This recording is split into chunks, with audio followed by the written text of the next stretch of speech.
Through so much effort, so much mistakes, and especially so much grace, all glory and all things be to God, bro. I broke free from the sin of a lying tongue. Since I was like in elementary till senior year, I was a pathological liar over the smallest things, over the biggest thing. But now that I found Christ, I found God, I found true life. Everybody believes me now because I built the habit and the reputation of being a truthful. So, bro, listen up. And the first thing I did was to be truthful to them the second you caught your lie.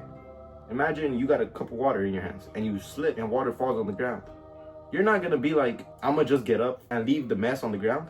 Nah, your parents are probably gonna bow. So what do? You get the mop and you clean it up. So when you lie and you realize that you lied, what do? You clean it up with the truth.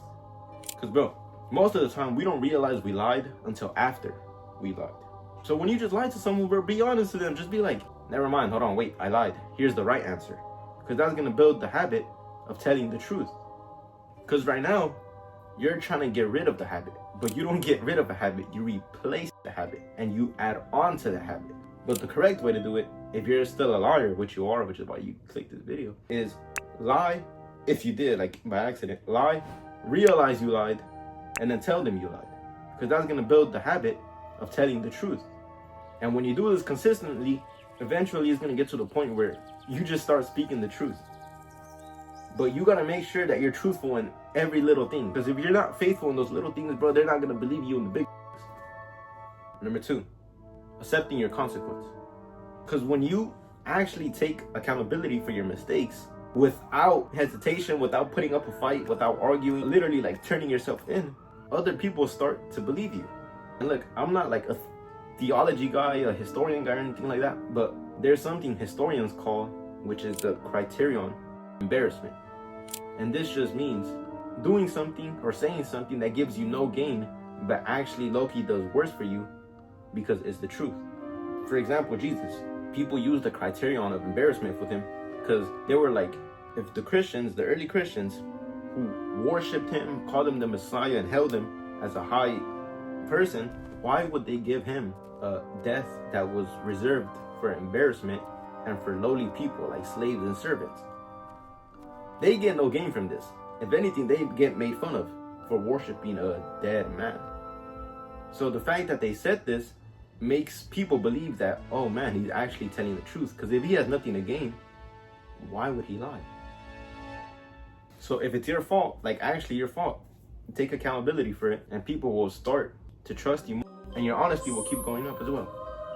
And look, you're probably thinking like, what if it's something embarrassing? Like, what if I like farted in class or something? And someone asks me, bro, did you just fart? It's either, bro, you tell the truth, you ignore them, or you outsmart them. Because I'm gonna be honest, bro, that is looking embarrassing. But when I did that last time in school, bro, all I did was ignore them.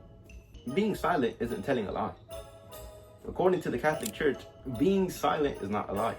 Number 3, reject when people ask you to lie. Because look, I know this sounds obvious, but you gotta hear me out. Most likely you're in school and people sometimes ask you to like vouch for them. Sometimes your siblings may ask you to vouch for them. And they mostly ask you to vouch with the lie. But if you just tell them, I can't lie, it's a sin, they're not gonna be like, oh, you believe in God? So they're obviously not gonna say anything about it, and they're just gonna be like, fine, I found someone else. And eventually it's gonna be like word of mouth. And then you'll end up getting bad rep as a liar, but you'll get good rep as an honest person. And now every time they ask me for something, bro, they're like, I believe him, he doesn't even lie anymore.